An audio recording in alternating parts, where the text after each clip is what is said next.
আসসালামু আলাইকুম ওয়া রাহমাতুল্লাহ। আপনি সবাই ভালো আছেন? আলহামদুলিল্লাহ।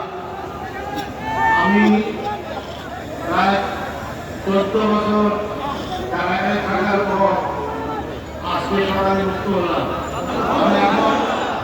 আমি এখন মুক্ত।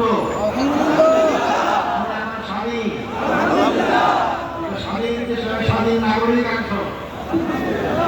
সম্মানিত ভাই ও বন্ধুগণ, যেহেতু আমরা রাস্তা বন্ধ করে এখানে সমাবেশ আয়োজন করেছি যাতে জনগণের কষ্ট না হয় এবং আমি আপনাকে নির্দেশ দিয়েছি তুমি সংক্ষিপ্ত কথা বলার জন্য, আমি শুধু কয়েকটি বিষয়ে আপনাদের সাথে কথা বলবো।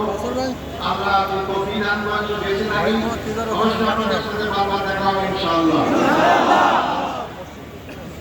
আমি সর্বপ্রথম আমাদের মহামান্য আদালতকে ধন্যবাদ জানাতে চাই। তারা ন্যায় বিচার প্রতিষ্ঠা একটা অগ্রণী ভূমিকা পালন করছেন। এতদিন ন্যায় বিচার ছিল না, আদালতকে ব্যবহার করা হয়েছে। এই জন্য আশা করি আমরা সামনের দিনগুলোতে আমাদের আদালত জনগণের আশা আকাঙ্ক্ষা অনুযায়ী তারা জনগণের ন্যায় বিচার যাতে পায় সেই ব্যবস্থায় তারা করবেন। আমি ধন্যবাদ জানাতে চাই আমার মামলায় যে সব আইনজীবী নিয়োগ করা হয়েছিল, আমি যতদূর পত্র পত্রিকার মাধ্যমে জানতে পেরেছি, পড়তে পেরেছি, অত্যন্ত সাবলীল সুন্দর যুক্তি স্থাপন করার মাধ্যমে আমার মামলার অসলতা দুর্বলতা সমস্ত কিছু প্রকাশ করতে পেরেছেন এবং আন্তর্জাতিকভাবে স্বীকৃত এই মামলার মাধ্যমে আমার অতীতের আগের সরকারগুলো কীভাবে নির্মমভাবে আমাদের আগের ভাইদের হত্যাকাণ্ডের মাধ্যমে তাদের দুনিয়া থেকে বিদায় করেছেন। আমি এরপর ধন্যবাদ জানাতে চাই যাদের কারণে আজকে মুক্ত হওয়ার সুযোগ পেয়েছি। সেই 36 জুলাই 5ই আগস্টে মহাবিপ্লবী নায়কদের জন্য আমি ধন্যবাদ জানাতে চাই।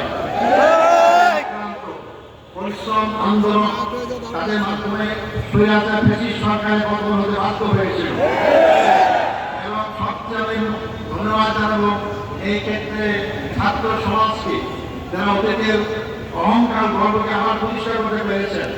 ছাত্র সমাজই রাস্তায় রাজপথে রক্ত ঢেলে তারা এই 14-15 বছরে ব্রিটিশ সরকার সকল অত্যাচারের বিরুদ্ধে জনগণের সাথে নিয়ে তারা রাজপথে যে আন্দোলন গড়ে তুলেছিলেন, যার কারণে গর্ব গর্ব সত্যভাবে বাংলাদেশ সুন্দরভাবে স্বাধীনতা অর্জন করতে পেরেছে। আমি ধন্যবাদ জানাতে চাই ছাত্র, যুবক, শিক্ষক, সকল পেশাজীবী, সকল নারী পুরুষ, এমনকি শিশু বাচ্চাদেরকে আমি দেখেছি তারা রাজপথে সেদিন নেমে এসেছিল। সবাইকে আমি ধন্যবাদ জানাতে চাই। আমি ধন্যবাদ জানাতে চাই আমাদের দেশপ্রেমিক সেনাবাহিনীকে, যারা জনগণের পক্ষ না নেওয়ার কারণেই আজকে আমরা এই অবস্থা সক্ষম হয়েছি। সম্মানিত ভাই বন্ধুগণ, আমি ধন্যবাদ জানাতে চাই। আমি দেখেছি, আমাকে বলেছে আমার মুক্তির জন্য আমি একজন নগণ্য ব্যক্তি, অনেকে রোজা রেখেছেন, অনেকে সিয়াম পালন করেছেন, অনেকে মানত করেছেন। আমি তাদেরকে ধন্যবাদ জানাতে চাই। হয়তো ইসলামী আন্দোলনকে মহব্বত করার কারণে, ইসলামীকে ভালোবাসার কারণে অবশ্যই তারা ধন্যবাদ পাত্র আল্লাহ তাকে উত্তম তারা দান করেছে। সম্মানিত ভাই বন্ধুগণ, আমি স্মরণ করছি অত্যন্ত দুঃখ বেদনা ভারাক্রান্ত হৃদয় যারা আমার নেতা ছিলেন, সেই সন্তানদেরকে অন্যায়ভাবে হত্যা করা হয়েছে, পুলিশের ক্লিন করা হয়েছে তাদেরকে।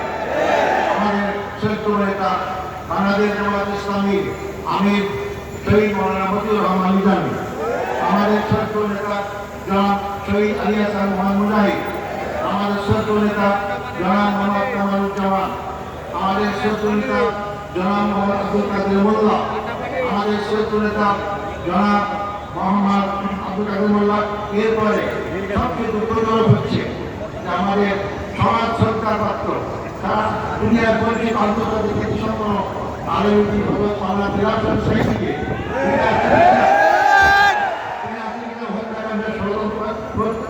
হত্যাকাণ্ড করা হয়েছে। আমি এই সবাইকে স্মরণ করছি। সাথে সাথে আমি স্মরণ করতে চাই আমাদের সৈত্য নেতা বিকাশ মানি সাহেবকে, তাকে সর্বশেষ তার ছেলেকে গুম করা হয়েছে।